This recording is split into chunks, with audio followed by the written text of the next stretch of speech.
is The 12 Dancing Princesses by the Brothers Grimm. There was a king who had 12 beautiful daughters. They slept in 12 beds, all in one room, and when they went to bed, the doors were shut and locked up. But every morning, their shoes were found to be quite worn through, as if they had been danced in all night, and yet nobody could find out how it happened or where they had been. Then the king made it known to all the land that if any person could discover the secret and find out where it was that the princesses danced in the night, he should have the one he liked best for his wife and should be king after his death. But whoever tried and did not succeed after 3 days and nights should be put to death. A king's son soon came. He was well entertained, and in the evening was taken to the chamber next to the one where the princesses lay in their 12 beds. There he was to sit and watch where they went to dance, and in order that nothing might pass without his hearing it, the door of his chamber was left open. But the king's son soon fell asleep, and when he awoke in the morning, he found that the princesses had all been dancing, for the soles of their shoes were full of holes. The same thing happened the second and third night, so the king ordered his head to be cut off. Why? That was the rule. After him came several others, but they had all the same luck and all lost their lives in the same manner. Now it chanced that an old soldier, who had been wounded in battle and could fight no longer, passed through the country where this king reigned, and as he was traveling through a wood, he met an old woman, who asked him where he was going. "I hardly know where I am going or what I had better do," said the soldier, "but I think I should like very well to find out where it is that the princesses dance, and then in time I might be a king." Well, said the old dame, that is no very hard task. Only take care not to drink any of the wine which one of the princesses will bring to you in the evening. And as soon as she leaves, you pretend to be fast asleep. Then she gave him a cloak and said, "And soon as you put that on, you will become invisible. And you will then be able to follow the princesses wherever they go." When the soldier heard all this good counsel, he determined to try his luck. So he went to the king and said he was willing to undertake the task. He was as well received as the others had been, and the king ordered fine royal robes to be given to him. And when the evening came, he was led to the outer chamber. Just as he was going to lie down, the eldest of the princesses brought him a cup of wine. But the soldier threw it all away secretly, taking care not to drink a drop. Then he laid himself down on his bed, and in a little while began to snore very loud, as if he was fast asleep.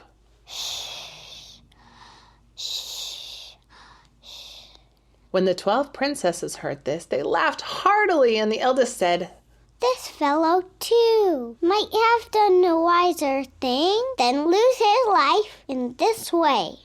Then they rose up and opened their drawers and boxes and took out all their fine clothes and dressed themselves at the glass and skipped about as if they were eager to begin dancing.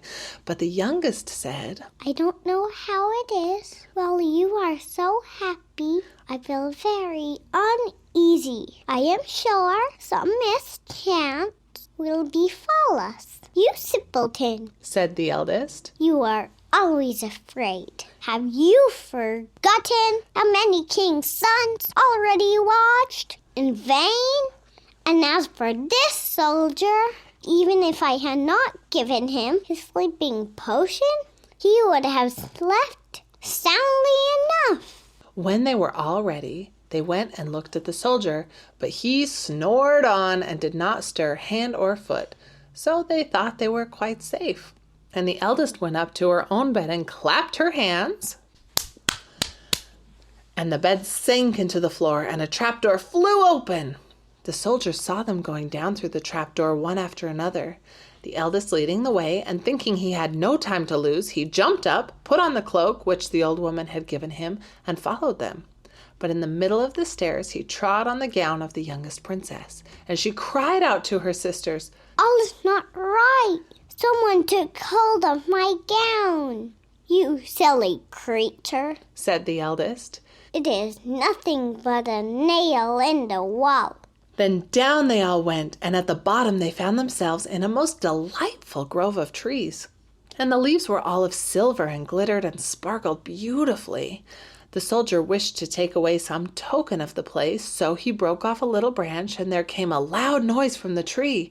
Then the youngest daughter said again, "I am sure all is not right. Did you not hear that noise? That never happened before." But the eldest said, "It is only our princes who are shouting for joy at our approach." Then they came to another grove of trees, where all the leaves were of gold, and afterwards to a third where the leaves were all glittering diamonds. And the soldier broke a branch from each, and every time there was a loud noise which made the youngest sister tremble with fear.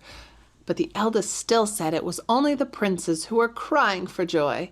So they went on till they came to a great lake, and at the side of the lake there lay 12 little boats with 12 handsome princes in them, who seemed to be waiting there for the princesses. One of the princesses went into each boat, and the soldiers stepped into the same boat with the youngest.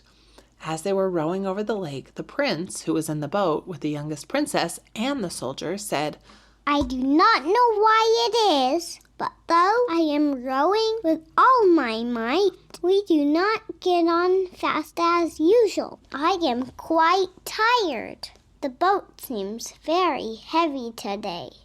It is only the heat of the weather," said the princess. "I feel very warm too." On the other side of the lake stood a fine illuminated castle, from which came the merry music of horns and trumpets. There they all landed and went into the castle, and each prince danced with his princess, and the soldier, who was all the time invisible, danced with them too. And when any of the princesses had a cup of wine set by her, he drank it all up, so that when she put the cup to her mouth, it was empty. At this, too, the youngest sister was terribly frightened, but the eldest always silenced her. They danced on till 3 o'clock in the morning, and then all their shoes were worn out, so that they were obliged to leave off.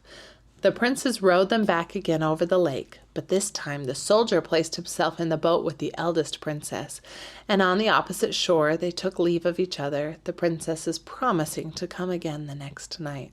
When they came to the stairs, the soldier ran on before the princesses and laid himself down, and as the 12 sisters slowly came up, very much tired, they heard him snoring in his bed, so they said, "Now all is quite safe." Then they undressed themselves, put away their fine clothes, pulled off their shoes, and went to bed.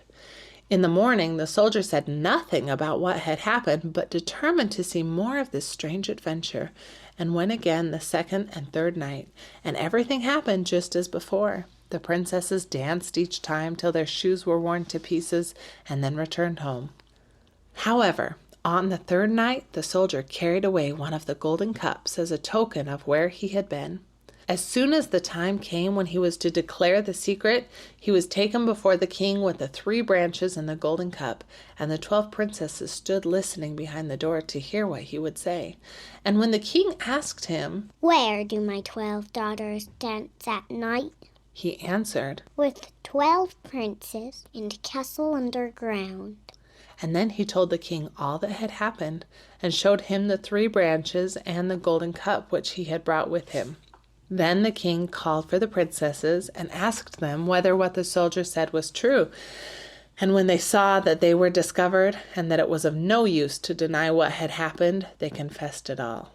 And the king asked the soldier which of them he would choose for his wife, and he answered, "I am not very young, so I will have the oldest."